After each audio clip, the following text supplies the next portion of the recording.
히브리서 5장 11절부터 6장 8절까지 말씀입니다. 제가 봉독해 드리도록 하겠습니다. 멜기세덱에 관하여는 우리가 할 말이 많으나 너희가 듣는 것이 두나무로 설명하기 어려우니라. 때가 오래되었으므로 너희가 마땅히 선생이 되었을 터인데 너희가 다시 하나님의 말씀의 초보에 대하여 누구에게서 가르침을 받아야 할 처지이니 단단한 음식은 못 먹고 젖이나 먹어야 할 자가 되었도다. 이는 젖을 먹는 자마다 어린아이니 의의 말씀을 경험하지 못한 자요, 단단한 음식은 장성한 자의 것이니 그들은 지각을 사용함으로 연단을 받아 선악을 분별하는 자들이니라. 그러므로 우리가 그리스도의 도의 초보를 버리고 죽은 행실을 회개함과 하나님께 대한 신앙과 세례들과 안수와 죽은 자의 부활과 영원한 심판에 관한 교훈의 터를 다시 닦지 말고 완전한 대로 나아갈지니라. 하나님께서 허락하시면 우리가 이것을 하리라. 한번 빛을 받고 하늘의 은사를 맛보고 성령에 참여한 바 되고 하나님의 선한 말씀과 내세의 능력을 맛보고도 타락한 자들은 다시 새롭게 하여 회개하게 할 수 없나니 이는 그들이 하나님의 아들을 다시 십자가에 못 박아 드러내놓고 욕되게 함이라. 땅이 그 위에 자주 내리는 비를 흡수하여 밭 가는 자들이 쓰기에 합당한 채소를 내면 하나님께 복을 받고 만일 가시와 엉겅퀴를 내면 버림을 당하고 저주함에 가까워 그 마지막은 불사름이 되리라. 아멘. 오늘 히브리서 말씀은 맥락이 중요합니다. 오늘 본문 말씀이 왜 이것을 강조하는지, 그리고 어떠한 단계를 띄어서 이 내용을 다루고 있는지가 중요합니다. 어떠한 단계를 띄어서라는 표현이 좀 중요한데요. 왜냐하면 그에 앞서서 대제사장 되신 예수 그리스도가 멜기세덱의 반차를 따라서 합당한 제사장이 되었음을 밝히고 있으며, 그에 앞서서 예수 그리스도의 순종, 그리고 예수 그리스도 자체가 우리에게 어떠한 일을 하셨는지를 깊이 생각할 수 있도록 우리를 초청했기 때문입니다. 그래서 한 가지만 보고 다시 한번 본문 말씀 돌아오면요, 9장 7절, 그는 육체에 계실 때 자기를 죽음에서 능히 구원하실 이에게 심한 통곡과 눈물로 간구와 소원을 올렸고 그의 경건하심으로 말미암아 들으심을 얻었느니라. 그가 아들이시면서도 받으신 고난으로 순종함을 배워서 온전하게 되셨은즉 자기에게 순종하는 모든 자에게 영원한 구원의 근원이 되시고 하나님께 멜기세덱의 반차를 따른 대제사장이라 칭하심을 받으셨느니라. 예수 그리스도께서 온전하게 순종함으로 그에 앞서 보면 심한 통곡과 눈물로 간구와 소원을 올렸고 그의 경건하심으로 말미암아 들으심을 얻으신, 그리고 받으신 고난으로 순종함을 배우신, 이 모든 것으로 온전하게 하신 분이 누구냐면 예수 그리스도입니다. 우리에게 구원의 근원을 가져다 주는 것은 철저한 예수 그리스도의 순종입니다. 어제 수요 예배 때도 빌립보서 말씀을 통해서 우리가 그것을 확인한 거죠. 이 자리는 누군가가 가담할 수도 없고 누군가가 대체할 수도 없고 누군가가 보충할 수도 없습니다. 우리의 어떤 열심이나 우리가 행한 선행, 우리가 마련한 공로를 통하여서 구원의 근원에 가담하거나 보충하거나 더할 수가 없는 겁니다. 철저하게 예수님의 온전한 고난, 온전한 순종, 그의 모든 삶을 토대로 구원의 근원을 우리에게 가져다 주었습니다. 아무도 대신할 수 없는 토대를 예수 그리스도께서 마련을 하신 거죠. 그리고 그러한 대제사장의 일이 합당한 게 10절, 5장 10절, 하나님께 멜기세덱의 반차를 따른 대제사장이라 칭함을 받았기 때문입니다. 그 레위지파에 대한 아론의 계열도 감당할 수 없는, 형제도 없고 아비도 없는 멜기세덱의 반차를 따라서 아브라함에게 제사장의 역할을 했던 멜기세덱처럼 그 지파도 알 수 없고 부모도 알 수 없으나 갑자기 출현한 멜기세덱이 아브라함에게 이미 레위지파로서의 할 일이 생기기 전, 규율이 만들기 전에도 제사장 역할을 담당했듯이 비록 예수 그리스도가 유다 지파나 레위 지파가 했던 대제사장의 반차를 온전히 따를 수 있다, 이것을 가르치기 위해서 멜기세덱을 언급하는 것이고, 이 멜기세덱에 관해서는 7장에 다시 한번 등장할 겁니다. 그때 한번 더 세밀하게 보지요. 그러면서 11절 이렇게 얘기합니다. 멜기세덱에 관하여는 우리가 할 말이 많으나 너희가 듣는 것이 두나무로 설명하기 어려우니라. 이 멜기세덱의 반차에 따라서 대제사장으로 합당하게 이루신 예수 그리스도의 사역에 대해서 굉장히 말할 것이 많으나 나중에 7장에서 조금 얘기하고요. 지금 당장 설명하기 어려운 것을 드러내거든요. 이 설명하기 어려운 것에 대한 이유가 중요합니다. 왜 설명하기 어려운 상황이 됐냐면요. 너희가 듣는 것이 둔하기 때문이다 라고 얘기하고 있습니다. 듣는 것이 둔하여졌습니다. 이 둔하다라는 표현은 6장 12절에 보면 게으르다라는 표현입니다. 어느 순간 둔해지고 잊어버리고 우둔해진 상태, 영적 나태, 영적 게으름, 영적 권태가 찾아온 겁니다. 이것 때문에 예수님에 관한 멜기세덱의 반차에 대한 내용을 말하기가 어려워졌습니다. 듣지를 못하고 이해할 수 없으니 어려워진 상황에 이른 겁니다. 그러면서 12절 이렇게 흐르죠. 12절 때가 오래되었으므로 너희가 마땅히 선생이 되었을 터인데 너희가 다시 하나님의 말씀의 초보에 대하여 누구에게서 가르침을 받아야 할 처지이니 단단한 음식은 못 먹고 젖이나 먹어야 할 자가 되었도다. 때가 오래된 상황입니다. 이 표현이 중요합니다. 어느 순간 신앙의 연차가 오래되었습니다. 교회에 함께 모여서 함께 예배한 그 신앙의 경험들에 대한 연수가 오래된 겁니다. 때가 오래되어서 마땅히 선생이 되었을 터인데 이것은 교사라는 직분을 감당하기보다는 어느 누구에게나 내 신앙을 설명할 수 있고 사람들이 질문할 때 답변할 수 있는 정도의 가르침을 우리 모두가 신앙의 연수가 꽤 오래되었으면 했어야만 한다라고 얘기하는 거죠. 그런데 너희가 다시 하나님의 말씀의 초보에 대하여, 말씀의 기본 원리들입니다. 이 말씀의 초보라는 것은 기본 원리들인데 하나님 말씀의 기본 원리들에 대하여 누구에게서 가르침을 받아야 할 처지가 되었답니다. 영적 나태, 권태 때문에 마땅히 내 신앙에 대해서 설명할 수 있는 상황이 됐어야 하는데 누구에게 다시 기본 원리들을 새로 정립할 수 있도록 가르침을 받아야 할 처지가 되었다. 그러고 단단한 음식은 못 먹고 젖이나 먹어야 할 자가 되었다라고 얘기합니다. 퇴보입니다. 퇴보. 신앙의 연수가 오래되면서 퇴보되었습니다. 말씀의 기본 원리들에 대해서 무너진 겁니다. 이것은 단순히 훌륭하게 우리가 가르칠 수 있을 만한 탄탄한 실력을 갖추지 못한 것에 대한 지적이 아닙니다. 우리 모두는 그럴 만한 실력이 많이 없지 않습니까?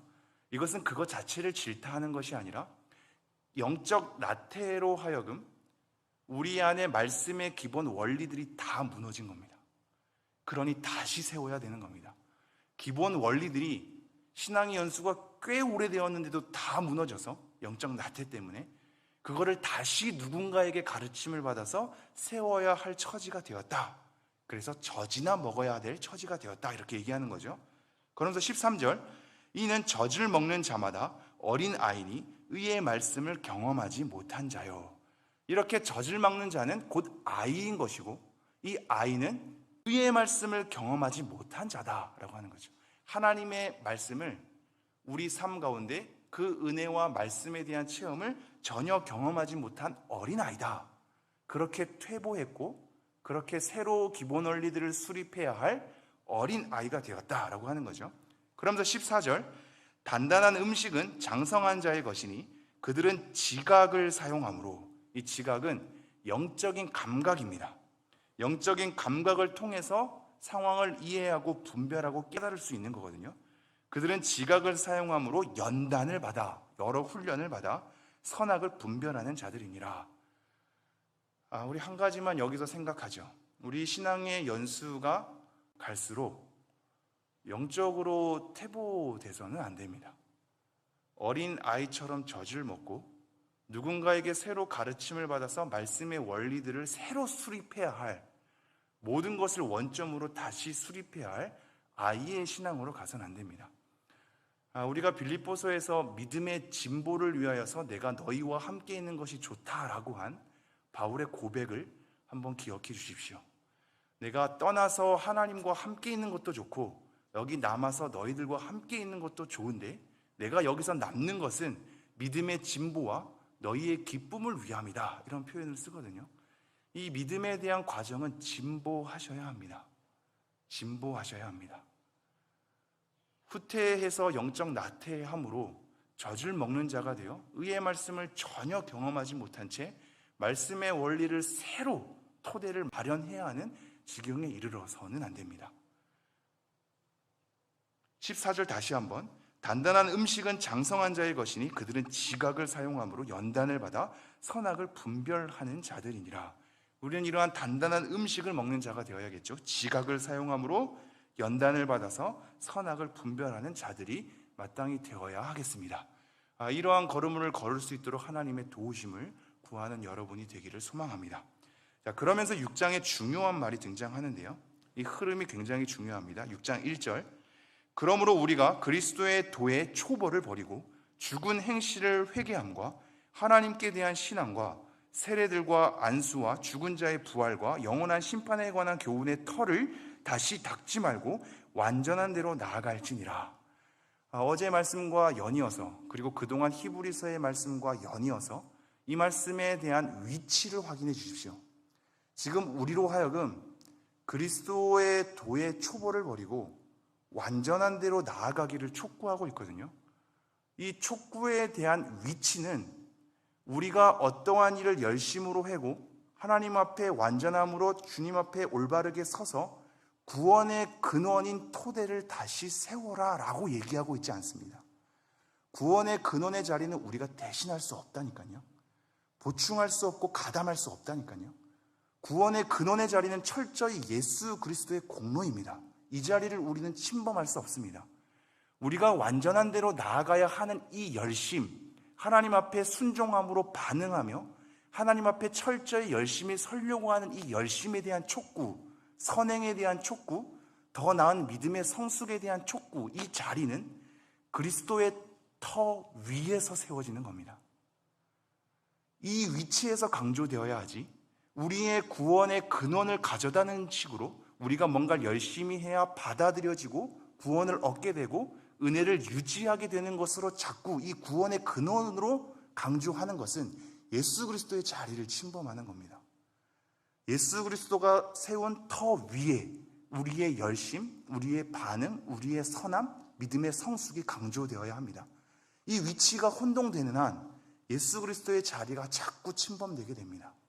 우리가 의롭다 여겨주심을 받는 것, 구원함을 받는 은혜가 자꾸 이상한 강조점으로 갈 수밖에 없게 된단 말입니다. 그러면서 6장 1절은 그러므로 우리가 그리스도의 도의 초보를 버리고 죽은 행실을 회개함과 하나님께 대한 신앙과 세례들과 안수와 죽은 자의 부활과 영원한 심판에 관한 교훈의 털을 다시 닦지 말라고 하죠. 이게 사실 잘 들여다보십시오. 그리스도의 도의 초보를 버려야 합니까? 그렇지 않습니다. 그리스도의 도의 초보라는 것은 기초적인 내용이거든요. 그리스도의 도의 기초적인 내용을 우리가 완전히 폐기시키고 버려야 할까요? 이 말씀은 그런 말씀이 아닙니다. 우리는 그리스도의 도의 초보를 기본으로 갖고 있어야죠. 그런데 이 기본의 털을 자꾸 다시 닦는 것이 문제입니다. 그러니 그렇게 닦지 말라는 강조점에서 그리스도의 도의 초보를 버리고라고 얘기하고 있는 겁니다. 마찬가지로 죽은 행실을 회개함, 우리에게 평생 필요한 거죠. 하나님께 대한 신앙, 평생 필요한 겁니다. 세례들, 안수, 죽은 자의 부활, 영원한 심판에 대한 교훈, 당연히 평생 필요한 겁니다. 우리는 여전히 회개해야 되며 여전히 세례 의식을 중요하게 여겨야 되고 영원한 심판에 대해서 우리는 늘 마주해야 합니다. 지금 이것 자체를 버리라는 것이 아니라 이것에 대한 터를 다시 닦지 말라는 겁니다. 이것에 대한 터는 예수 그리스도거든요. 그러므로 이것에 대한 터인 예수 그리스도를 다시 닦는 것은 안 되는 겁니다. 그 터 위에 완전한 대로 나아가야 하는 거죠. 어디에서 우리의 열심이 강조되는지 눈에 보이시는지요? 그리스도의 터는 다시 닦는 것이 아닙니다. 그 터 위에 세워지는 겁니다. 그 자리를 대신할 수 없습니다. 그러므로 3절 이렇게 얘기하죠. 하나님께서 허락하시면 우리가 이것을 하리라. 하나님께서 허락해야 그 터 위에 세워지는 것도 가능한 겁니다. 그러므로 우리가 뭔가 열심히 단합한다고 이루어지지 않습니다. 우리의 모든 선행은 하나님께서 마련해 주시고 받아주셔야만 합니다. 그러므로 우리가 천국에 가서 하나님 저 이거 잘했지요 보상해 주세요 라고 당당하게 요구할 수 없습니다. 우리는 그런 식으로 생각 많이 하거든요. 하나님 제가 이것도 했고 저것도 했고 천국에서 하나님 이거 했으니까 보상해 주세요 라고 당당하게 요구할 수 있는 자격이 우리에게 있다고 생각합니다. 여러분 그렇지 않습니다. 선행의 보상이란 하나님의 받아주심 때문에 생기는 겁니다. 우리가 당당하게 요구할 수 있는 자리가 아니란 말입니다. 마지막으로 4장 4절부터 제가 한번 읽죠. 한번 빛을 받고 하늘의 은사를 맛보고 성령에 참여한 바 되고 하나님의 선한 말씀과 내세의 능력을 맛보고도 타락한 자들은 다시 새롭게 하여 회개하게 할 수 없나니 이는 그들이 하나님의 아들을 다시 십자가에 못 박아 드러내놓고 욕되게 함이라. 이 말씀만 간단하게 정리하겠습니다. 원래 쉽지 않은 말씀이거든요.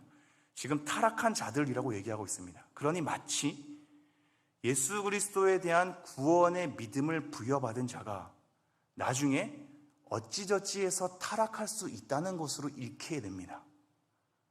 그런데 잘 생각해 보십시오. 그렇게 되면 문제가 많습니다. 지금 우리는 그동안 예수 그리스도가 마련한 터 위에 세워진 우리를 봤거든요. 그러므로 예수님께서 얼마나 이 모든 토대를 잘 마련하셨는지, 대제사장이며 하나님의 아들로서 믿는 도리를 우리가 굳게 잡을 수 있도록 얼마나 완전하게 그 사역을 이루어냈는지를 계속해서 예수를 주목하게 하거든요. 그런데 갑자기 타락할 수 있는 가능성을 촉구하니 예수 그리스도가 세운 터가 아무 소용이 없어졌습니다. 이 터 위에 세워져 있다 한들 우리가 어떠냐에 따라 다시 타락할 수 있다면 예수님의 터는 완전한 것이 아니게 됩니다. 다시 타락할 수 있거든요. 다시 꼬꾸라질 수 있으니 예수님의 터 위에 세운 것은 완전함이 아니며 완벽함이 아니고 그것이 우리의 구원을 보장해 줄 수도 없고 온전하게 우리를 메워줄 수도 없습니다. 다시 타락할 가능성이 우리 가운데 계속 놓여있기 때문입니다. 그렇다면 우리가 타락하지 않도록 긴장해야 되지 않는가? 타락하지 않도록 힘써야 되지 않는가로 간다면 우리의 구원의 보장은 우리 열심에 따라 달라진다라는 교리가 생기게 됩니다. 그렇지가 않죠.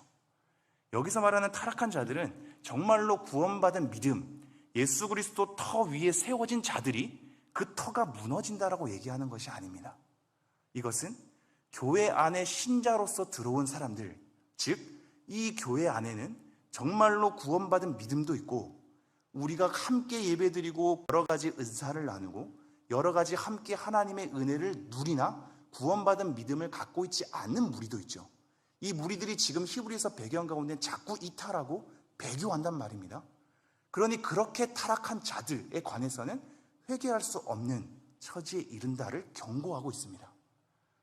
이게 따라오실는지요? 4절 다시 한번 빛을 받고 하늘의 은사를 맛보고 성령에 참여한 바 되고 하나님의 선한 말씀과 내세의 능력을 맛보고도, 이게 교회 공동체 가운데 다 맛보는 겁니다. 빛으로 조명을 받고 하늘의 은사도 맛보고 성령에 참여한 바도 되고 하나님의 선한 말씀과 나중에 장차 올 능력에 대해서 미리 맛보는 것도 교회 공동체에서 가능한 겁니다. 함께 찬양하며 함께 서로의 은사를 나누고 하나님 안에서 성장해 가는 이 모든 것이 우리가 함께 더불어서 나누는 은혜인 거지요.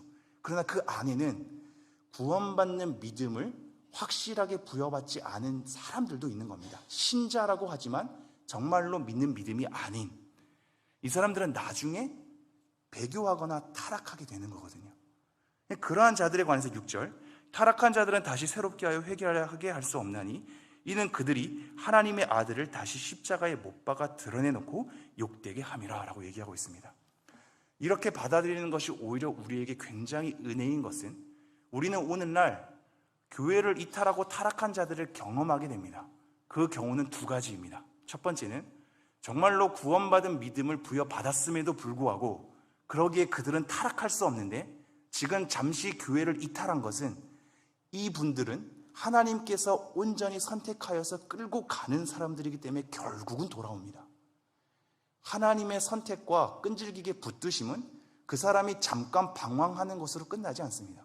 철저하게 하나님이 그분들을 다시 교회 안으로 끌어오실 것입니다. 두 번째는 왜 이탈하는가?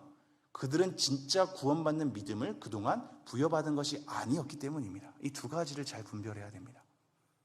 그래서 후자에 속한 진정한 믿음을 부여받지 않았는데 교회 공동체 가운데 함께 은혜를 부여받고 함께 성령의 능력을 맛보며 함께 말씀의 은혜를 누린 자가 구원받는 믿음이 아니기에 이탈하고 타락하게 되는 경우를 우리는 맞이하게 되며 그들의 결국은 하나님 앞에 용서함을 받지 못하는 자리로 나아가게 된다는 것을 배교와 이탈이 많은 히브리서 배경 가운데 교회 공동체에게 경고로서 던져주고 있는 대목입니다. 그러므로 7절, 땅이 그 위에 자주 내리는 비를 흡수하여 밭가는 자들이 쓰기에 합당한 채소를 내면 하나님께 복을 받고 만일 가시와 엉겅퀴를 내면 버림을 당하고 저주함에 가까워 그 마지막은 불사름이 되리라. 계속 그들을 향하여서 경고하고 있죠. 이렇게 볼 수밖에 없는 이유가 제가 9절만 하고 마치겠습니다. 사랑하는 자들아, 우리가 이같이 말하나 너희에게는 이보다 더 좋은 것 곧 구원에 속한 것이 있음을 확신하노라. 이렇게 그러기 때문이죠. 너희는 구원의 확신을 받았어, 이렇게 얘기하거든요. 만약에 타락할 가능성이 있다면 이런 말 못하죠. 그러나 너희는 구원의 확신을 받았고 너희 안에 신자라고 하지만 믿음이 없기에 타락한 이 자들에 있어서는 회개하심을 받지 못한다라고 교회 공동체 전체에게 경고의 울림을 주고 있습니다. 그러나 믿음을 가진 너희는 구원의 확신을 갖고 있다로 펼쳐지고 있죠. 이 내용이 왜 이렇게 흐르는지를 잘 따라와 주십시오. 그래서 우리 주 예수 그리스도를 진짜 믿는 우리는 높일 수밖에 없으며 그 공로의 자리를 대신할 수도 없어서 그저 하나님의 은혜 가운데 머물 수밖에 없고 그 은혜를 알기에 그리스도가 세운 터 위에 열심으로 나아갈 수밖에 없습니다. 하나님의 은혜를 제대로 아는 사람은 방종할 수 없습니다. 너무 감사하기 때문입니다. 우리가 이 지점을 알아서 우리의 열심이 어디서 강조되어야 하는지를 알고 예수 그리스도의 자리를 침범하지 않고 그 위에 서가는 우리의 신앙이 되기를 간절히 소망합니다. 기도하겠습니다.